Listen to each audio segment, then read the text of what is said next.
I'm both a streamer and a YouTuber.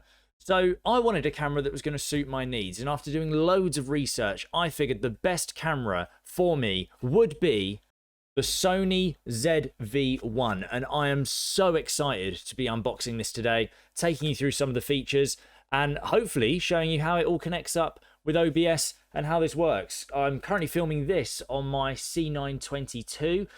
So to go from the C922 to this should be interesting. I've had my C922 for the last year now, and it's been absolutely amazing for me, and I would highly recommend it to anyone who either wants a webcam or wants to start streaming with a face camera, because the quality that can come out of such a small thing is absolutely amazing. The one thing that has been incredibly frustrating with it, though, are the amount of settings that you need to change every single stream and every time you boot up your computer to actually make it look good. I mean, Logitech, find a way of saving your settings, my God. So, let's see what it's like when it's unboxed. Warranty, some things for accessories. Lift up this lid. Here is, I believe, a wind muff that goes on top of the microphone. Dead mouse, to be honest. USB charging cable. I'm going to assume it is a mini USB as opposed to a USB-C, which I know has been a point of contention for some people that are looking into buying this. They prefer to have the USB-C purely because of the faster data transfer, the fast charging. This product does not have that. It is only a micro USB. And then we've got the showpiece, I think. And I think the only thing left in here is the battery. A 1240 milliamp battery. Let's get rid of the box for now. And here is the main piece. It's in a little baggie rather than a rather than it being wrapped. Go. The first thing I noticed when I pulled it out was this along here is a really nice grip. It feels good in the hand. I don't know whether it's heavier than I expected or not, but it has got some weight to it. And I imagine when you're sort of out pointing, doing sort of vlog shooting with that kind of thing, it's going to be interesting. The first thing I'm noticing with the Logitech C922 that I'm currently using is that it's struggling to autofocus on it. Even with it being directly in view, I'm like, my hands here are in much more focus than the camera itself. I wonder if I can, my hand here, there we go. We have got the microphone, I believe, that goes across the top there, and our flip out screen, which I believe flip out like so. So then you've got, you can see yourself in here, as well as being able to record at the same time. But that's what's in it. That's what comes in the box. Okay, so now that we've unboxed it, our main priority now is getting the battery and the SD card put into our camera. We are opening it and it's spring-loaded, and I didn't think it would be, so that actually scared me a little bit. Now, the memory card I've gone for is a SanDisk 128GB Extreme Pro. The reason I've gone for this is because it's capable of capturing that 4K video footage that you can capture on here. I appreciate you can get bigger than 128 gig. It was the read speed and write speed that I was interested in, up to 170 megabytes. So hopefully this will be plenty for when I'm actually out and about recording. I'll mainly be using it as my streaming camera, where hopefully I won't really be using the recording feature of it at all. But it's good to have it for when I am out and about. So let's get this unboxed and let's get this in. Figure out how to get in it. Am I being stupid? Now, what I did do was order a charging cable separately for this camera, because if you're charging it directly from your USB, from your PC into the camera, the power from your PC is not going to be high enough to be able to keep that running at continuous power. So, after doing a lot of research, I found that the best solution to this is getting yourself a charger. Now, this, this is just some third-party brand. However, one of the reasons that I went for this one was because you need to have a cable and a plug that is able to do 5 watts of power, delivering 2 amps, or slightly more than that potentially. You don't want any more than 5 volts of power going into your camera, because if you do, you will fry your camera. It will not work, and you've got an 700-pound camera that then can't work. 5 volts and 2 amps of power. In order to charge this, there should be a little thing at the side here, microphone slot, one that says multi, and then one that says HDMI. I'm going to assume it's in the multi. Okay, so it's on. I've got it working, and now it's time to see how I can connect this to my PC for streaming. Hello. And hopefully we'll get some good images out of it. Let's see.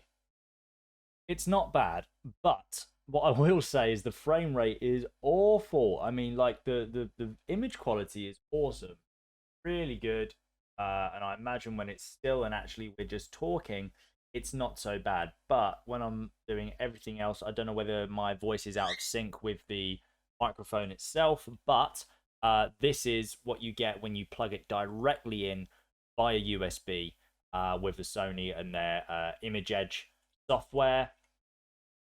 To be honest, I'm not a fan. I'm not. It's the stills, great. The video, this is ridiculous. I may as well have stuck with my the frame rate on the C922. So we've decided we don't want to use the USB option on the webcam. So what do we do instead? We go for the slightly more expensive option, but I'm sure this is going to be worth it. We're going to use the Camlink 4K from Elgato. Now, yes, there are many other options of capture cards available on the market. This one in particular is a single port. There's no monitor port, if you will, like you'd get on a normal gaming capture card. But this promises that it will do 1080-60, 4K 30 directly from the camera with no lag whatsoever. Let's see, shall we? I realised I've completely messed up here because I thought I had... Jerry's kicking off. So I thought I had the right cable. And I don't. So, looks like I'm going to have to carry this on tomorrow.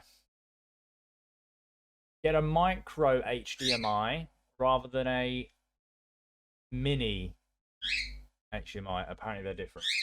Jerry! So this is what it looks like when it's plugged in via the Camlink, and I'm really impressed.